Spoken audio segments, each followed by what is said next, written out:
রাতারাতি পূরণ হবে মনস্কামনা। ভগবান শ্রীকৃষ্ণের ও মহাভারতের মহারথীদের উপদেশ মেনে চললেই। নমস্কার দর্শক বন্ধুরা, একলা মানুষ ইউটিউব চ্যানেলে আপনাদের সবাইকে স্বাগতম। ভিডিওটি সম্পূর্ণ দেখবেন, ভগবান তাতেই প্রসন্ন হবেন। ভিডিওটি ভালো লাগলে লাইক, শেয়ার ও কমেন্ট করবেন। ভগবানের আশীর্বাদ পাবার জন্য সাবস্ক্রাইব করতে ভুলবেন না যেন। যখন সংসারে দেখার মতো কিছুই থাকে না, তখন মানুষ ঈশ্বর এর দিকে দৃষ্টি নিক্ষেপ করে। ভগবান শ্রীকৃষ্ণ। 2. যদি কোন ঘটনার মানুষ ভয়প্রাপ্ত হয় তবে তার পরাজয় হয়, আর যে মানুষ সব হারিয়েও শান্ত আর একাগ্র থাকে সেই জয়ী। ভগবান শ্রীকৃষ্ণ। 3. বাস্তবে না পরিচয় মানুষের দেহের সাথে যুক্ত থাকে না, তো সম্পর্কের ভিত্তি তার দেহের সাথে যুক্ত থাকে। মানুষের স্বভাব, তার আচরণ আর তার কার্যই তার পরিচয়। ভগবান শ্রীকৃষ্ণ। 4. দান তাকেই বলে যাতে দানি হারায় আর যাচক প্রাপ্তি লাভ করে, কিন্তু বলিদান সেটাই হয় যা দানি দেয় আর সমস্ত জগৎ প্রাপ্ত করে। ভগবান শ্রীকৃষ্ণ। 5. সমুদ্র হোক বা সংসার, যে ধর্মের নৌকা প্রস্তুত করে সে ঠিক পার হয়ে যায়। ভগবান শ্রীকৃষ্ণ। 6. সময় কখনো মানুষের নির্দেশিত পথে চলে না, মানুষকে সময়ের নির্দেশিত পথে চলতে হয়। ভগবান শ্রীকৃষ্ণ। 7. প্রত্যেক স্ত্রীলোক মাতা দুর্গার আরেক রূপ হয়। যে স্ত্রী লোকের সম্মান করে না, তার সামর্থ্যই বৃথা। মহারথী অর্জুন। 8. ধর্মের উপদেশ দেয়া যায়, আদেশ কিছুতেই দেয়া যায় না। সকলকে নিজের ধর্ম স্বয়ং নিশ্চিত করতে হয়। বেদব্যাস। 9. যে বস্তু সহজেই লাভ করা যায়, সে বস্তুর প্রতি মানুষের মূল্যবোধ থাকে না। মহামন্ত্রী বিদুর। 10. চরিত্রের পরীক্ষা তখনই হয় যখন অপরিচিত কারো সংস্পর্শে আসা হয়। মহামহিম ভীষ্ম। 11. জয়ের জন্য বলের চেয়ে অধিক ছলের প্রয়োজন। শকুনি। 12. সুগন্ধ, দুর্গন্ধ ও মানুষের স্বভাব কখনো গোপন থাকে না। শকুনি। 13. পরিস্থিতিকে যদি নিজের অনুকূলে না আনতে পার, তবে তাকে শত্রুর প্রতিকূল বানিয়ে ফেলে। শকুনি। 14. যারা শত্রু হয় তাদের সাথে বন্ধুত্ব করতে হয়। শকুনি। 15. যেখানে বল কাজ করে না, সেখানে ছল কাজ করে। শকুনি। 16.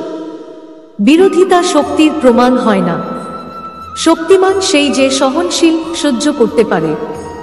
যখন হৃদয় থেকে ক্রোধ আর বিরোধিতা দূর হয়ে যায়, তখন সহন শক্তি ধর্মের শক্তিতে পরিণত হয়।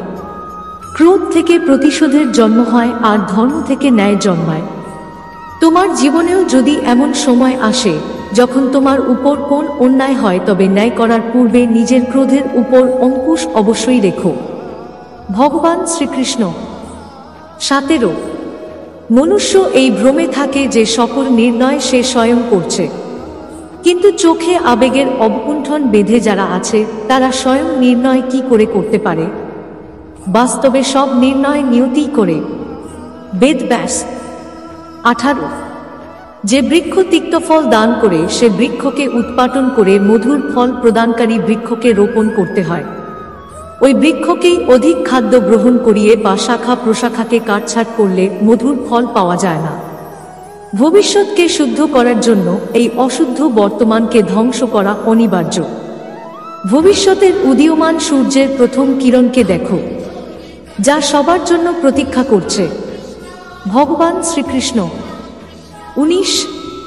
অধিকতর আত্মা নিজের দেহকেই সবকিছু বলে গণ্য করে, স্বয়ং দেহ থেকে যে ভিন্ন তা জানতেই পারে না। শরীরের যে দুঃখ, সুখ, স্বাদ, গন্ধ আদির অনুভব হয় তাকেই নিজের অনুভব মেনে নেয় আর পরিবর্তনের প্রয়াসই করে না।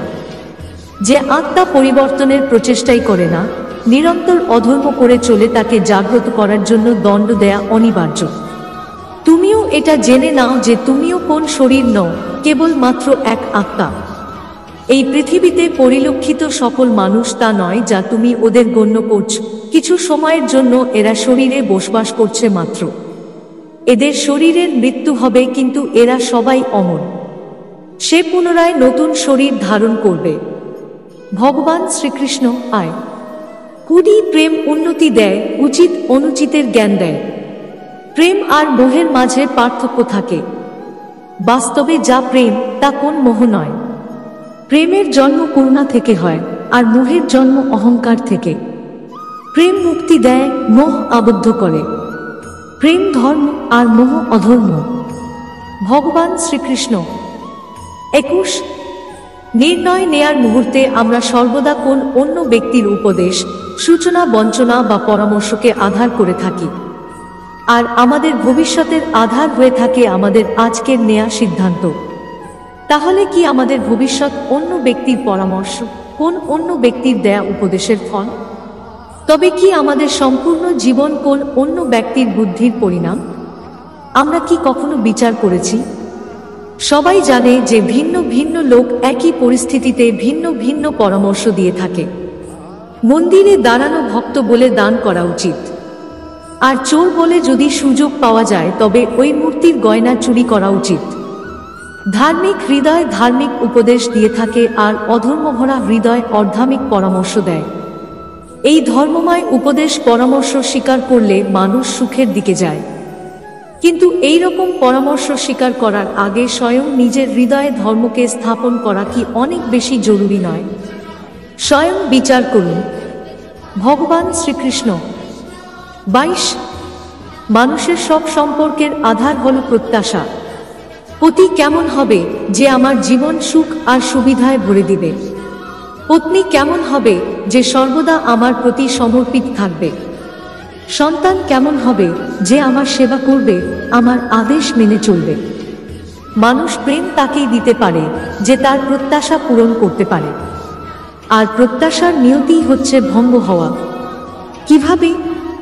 কারণ প্রবল ইচ্ছা থাকলেও কোন মানুষ কারো সকল প্রত্যাশা পূর্ণ করতে পারে না, আর তার থেকেই জন্ম নেয় সংঘর্ষ। সকল সম্পর্ক সংঘর্ষে পরিবর্তিত হয়ে যায়। কিন্তু মানুষ যদি প্রত্যাশাকে সম্পর্কের আধার না বানায়, আর স্বীকার করে যে কেবল সম্পর্কই মূল আধার, তবে কি জীবন আপনা থেকেই সুখ আর শান্তিতে ভরে যাবে না? স্বয়ং বিচার করে দেখুন। ভগবান শ্রীকৃষ্ণ 23 যখনই মানুষের জীবনে কোন বিরূপ পরিস্থিতি আসে, মানুষ তখনই ঈশ্বরের কাছে প্রার্থনা করে। ঈশ্বরের সম্মুখে মিনতি করে যেন সে পরিস্থিতি থেকে নিস্তার পায়। কিন্তু এই প্রার্থনার বাস্তবিক রূপ কেমন হয়, সেটা কি আমরা কখনো বিবেচনা করেছি? প্রার্থনার অর্থ হল নিজের সমস্ত আকাঙ্ক্ষা, সমস্ত চিন্তা, সমস্ত সংকল্প, সমস্ত পরিকল্পনা ঈশ্বরের চরণে দান করা। অর্থাৎ নিজের কর্মের ফল কি হবে সেই নিয়ে চিন্তা না করে ধর্মের অনুরূপ কর্ম করা। ঈশ্বরের পরিকল্পনাকেই নিয়তি বলে মেনে নেয়া, সেটাই তো প্রার্থনা, তাই না? কিন্তু ঈশ্বরের সমস্ত পরিকল্পনা বোঝাটা সম্ভব কি? সেসব পরিকল্পনা তো আমাদের কর্মের পরিণামস্বরূপ প্রকাশ পায় সর্বদা। কিন্তু যদি কেউ সব কর্মকেই ত্যাগ করে, সেটা কি প্রকৃত প্রার্থনা?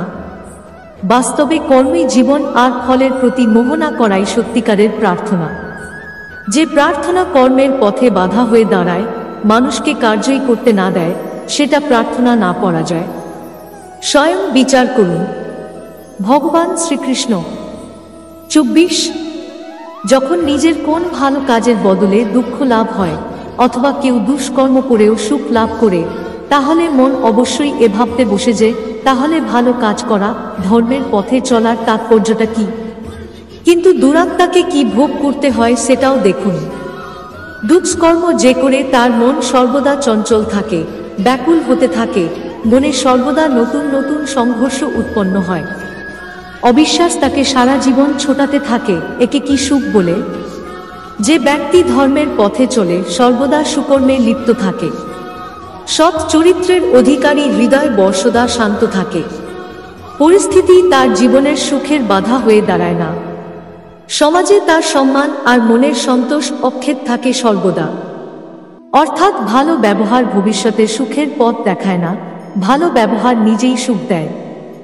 অপরদিকে দুর্ব্যবহার ভবিষ্যতে দুঃখের পথ দেখায় না, অধর্ম সেই মুহূর্তে দুঃখকে উৎপন্ন করে। ধর্ম থেকে সুখ পাওয়া যায় না, ধর্মই স্বয়ং সুখ। ভগবান শ্রীকৃষ্ণ। তাহলে বন্ধুরা, আজকের ভিডিও এখানেই শেষ করছি। ভালো লেগে থাকলে অবশ্যই লাইক, শেয়ার ও কমেন্ট করবেন। ভালো থাকুন, সুস্থ থাকুন, পরিবারের সকলকে ভালো রাখার চেষ্টা করুন। ভগবান আপনার জীবন মঙ্গলময় করে দেবেন। জয় শ্রী রাধা কৃষ্ণের জয়। ধন্যবাদ।